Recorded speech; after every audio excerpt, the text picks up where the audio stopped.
Наскоро представители на български общности изразиха опасения от така наречения план за общностите, който Скопие трябва да приеме във връзка с френското предложение. Накратко беше коментирано, че този план не адресира реалните проблеми на българите в Македония, цели да замаже очите на Брюксел.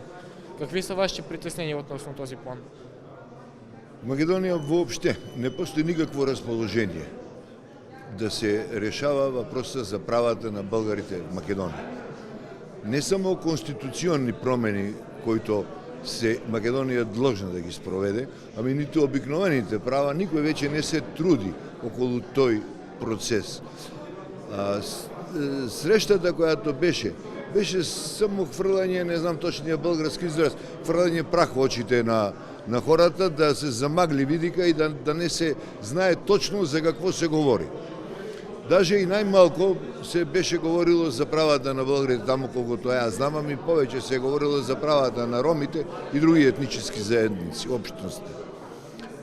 Македонија се очаква, че на некакъв начин правителството ќе поеме геројската роля или да спаси Македонија од българите и с некаква чуждестранна помощ, или да се признае поражението под една приказка, че тоа е желание на великите сили, че македонците ние не предаваме права на българите и не даваме, но ние сме принудени това да го направиме и ще го направиме.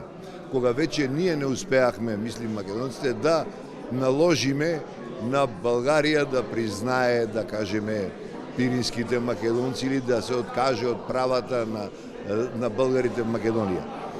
Мислим, че ситуацијата стои на место, наспроти моето лично впечатление дека повеќето од населението од Македонија, од сите етнически општности, македонци, албанци, власи, роми, турци, специјално албанците и турците, воопшто не виждат зашто българите од Македонија не могаш да влезат в Конституција. Мицковски всичко може да објасни. Може да говори за фашизам, може да говори за нацизам, може да говори за стреланите некаде деца во ваташ, може да ги расказва тие приказки кои ние ги слушаме 100 години. Но не може да објасни зошто не може да влезат българите в Конституција. А зошто всички други можат да бъдат там? Наскоро вие претърпяхте инцидент, за който в крайна сметка заявихте, че това е резултат от антибългарската и просръбска политика на Скопие.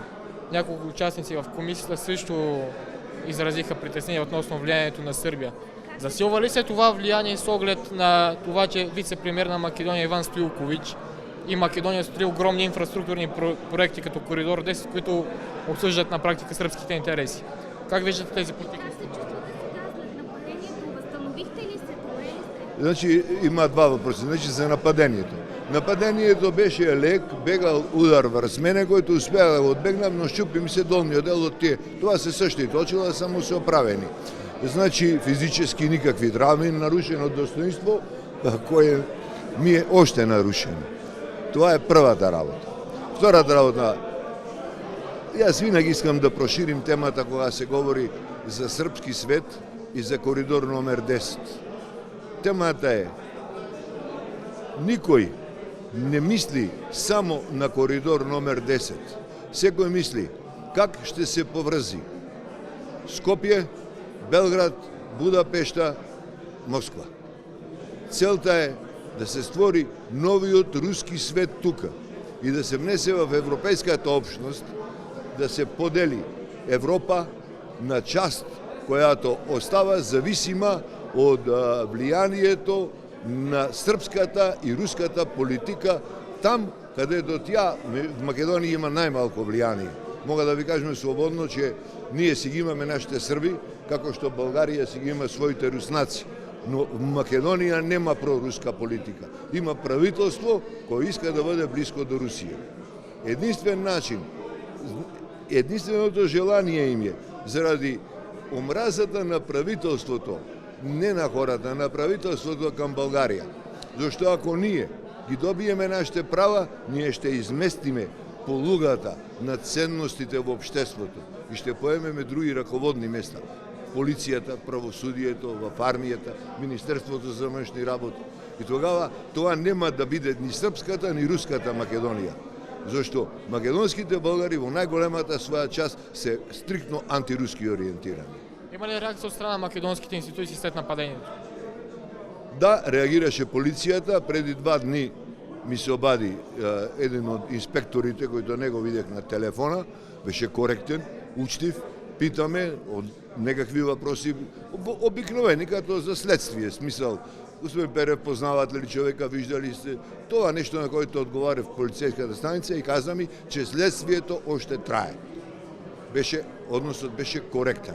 Макар да аз мислим, че работата се могли да я завършат и за по-бързо време. Каква беше обществената реакция в Северна Македония след последния доклад за напредъка на страната към европейска интеграция и приемането и в Европейския съюз? Знаем, че той беше критичен към страната. Имаше ли обществена и политическа реакция? Каква беше тя? И смятате ли, че такъв тип доклади могат да променят ситуацията? Ако точно ви разбрах въпроса, да се потрудиме вие да разберете точно моя отговор. В Македонија воопште не се разговара и не се дискутира околу ситуацијата за позициите на Европейскиот сојуз към Македонија. Тоа се сметаат за некои неважни нешта. В Македонија се очаква, че некој ден ще го земе Борисов за уши или Радев или некој, ще им каже вие там седете, там вие българи фашисти, седете там и подпишете това, което ви казваме ние да подпишете. Македонско малцинство в Българија. В Македонија още се живее с илузијата, че некој ще натисне Българија, губеща страна в 2 световни войни. Това има подлога, това мнение има подлога. Българија с една своја пораженска психологија која имаше. Но те не познават днешната нова Българија. Те не ја знаат таа силната Българија. Българија која е стојност, ценност в Европейския съюз. Те това не го знаат.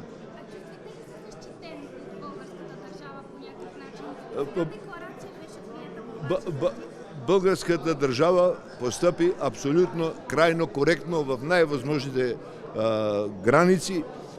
Всички това се възможности на тая държава и аз съм благодарен на това нещо. Специално на дипломатското представништво на посолството в Скопје. Посланика и членовите на всички проявиха интерес. Благодарим.